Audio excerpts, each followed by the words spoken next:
Chegou a hora da entrevista do dia com Denise Campos de Toledo. Bom, antes lembrando que daríamos continuidade às entrevistas com os candidatos ao governo do estado de São Paulo, mas Tarcísio de Freitas, por compromissos de campanha, cancelou. Mas nós vamos falar de política. Eu estou aqui com o cientista político Magno Cal, que é diretor executivo do Livros. Magno, boa noite. Boa noite, Denise. Bom, Magno, vamos falar desse balanço aí das pesquisas que nós tivemos aí nos últimos dias. Foi uma semana com vários resultados.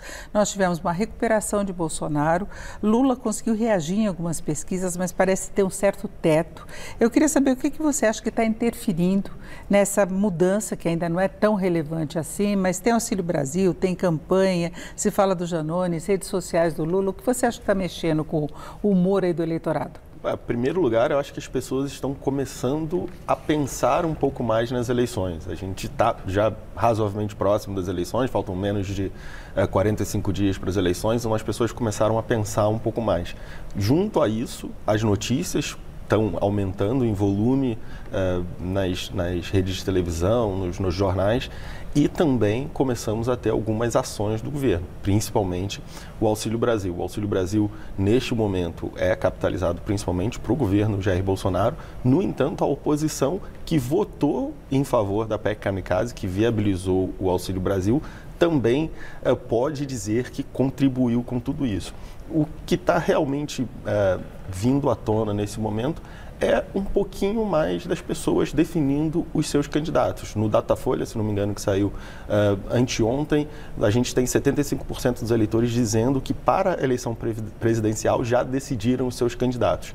Então, é um voto um pouco mais cristalizado. Nos próximos dias a gente vai ter mais definições e a tendência é que realmente as opiniões tendam a se afunilar nos dois candidatos que hoje lideram as pesquisas, Lula e Bolsonaro. E por enquanto a gente tem uma certa estabilidade, variações da margem de erro, por exemplo, de Lula, mas no segundo turno a distância ainda continua relevante, né? É verdade. O que a gente tem também é a distância entre Lula e Bolsonaro em algumas pesquisas se afunilando. No entanto, Lula ainda permanece com índices de voto bem alto.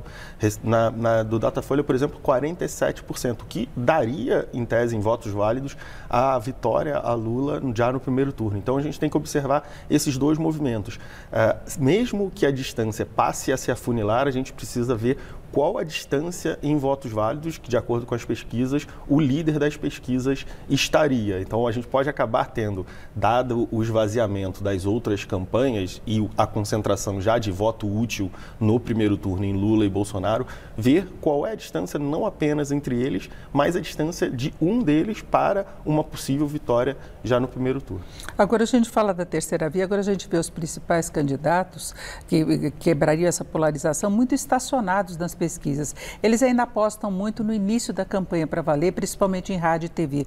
Você acha que isso pode alterar, inclusive levando em conta o que você disse dessa decisão maior do eleitorado quanto em quem vão votar?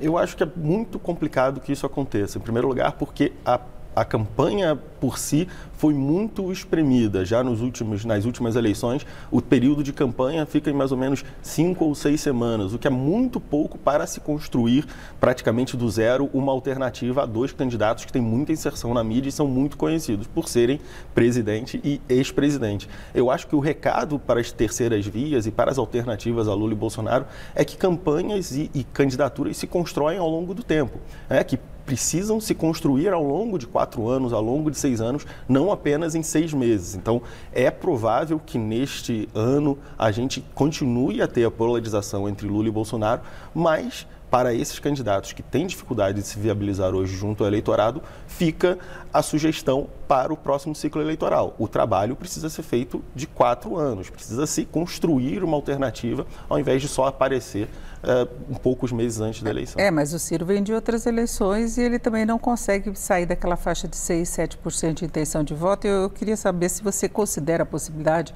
que é cogitada por alguns analistas, de próximas eleições, se ele não sair do atual patamar, de haver uma migração de votos para o Lula para tentar definir no primeiro turno.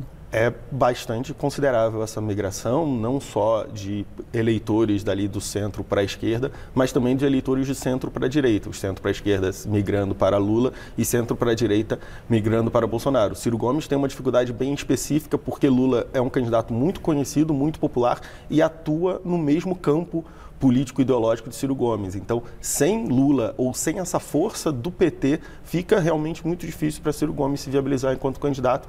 A mesma dificuldade que teria um candidato um pouco mais à direita, dado a força e a expressão de Jair Bolsonaro nesse momento. Agora, Magno, em relação ao ambiente institucional, há uma preocupação muito grande com o clima político, né, com o radicalismo que se vê de parte do eleitorado, o próprio estímulo que é dado ao presidente Bolsonaro, por exemplo, convocando manifestações de 7 de setembro. Agora, nós tivemos a posse de Alexandre de Moraes, que eu acho que foi um marco ainda em relação à democracia e defesa das urnas, de sistema eleitoral. Antes tivemos a leitura das cartas em defesa do Estado de Direito. Você acha que isso pode amenizar um pouco essa pressão ou a gente ainda pode ver turbulência?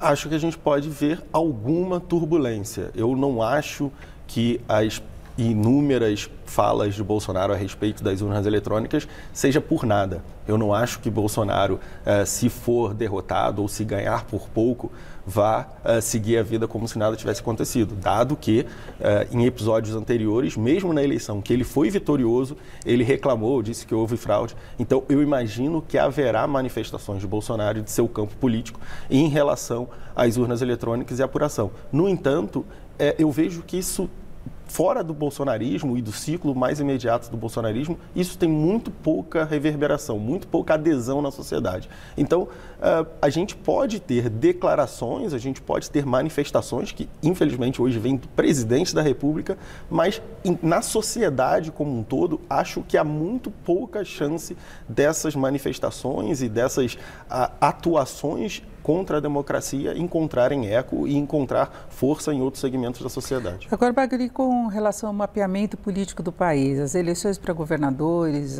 o que vem sendo sinalizado pelas pesquisas, mesmo para o Congresso, né, para Senado, para a Câmara Federal, você vê uma mudança, uma renovação por aí, alguma tendência partidária, ideológica? Me parece que a tendência para 2022 é um pouco no reverso de 2018, no sentido de que 2018 havia uma sede muito grande por novidades, por mudanças, por derrotar aqueles que já estavam no mainstream da política, e hoje há a possibilidade de um retorno ao normal, no sentido de termos menos candidatos novos, candidatos de fora da política, e um retorno um pouco mais forte à política tradicional, não só pelo humor do eleitor ter mudado, mas também pelas formas como os partidos se organizam, com um fundo eleitoral bastante expressivo, indo para nomes mais tradicionais, o que os coloca com uma vantagem sobre os novatos bastante significativa. Com o centrão firme. O centrão muito firme nos espaços de poder,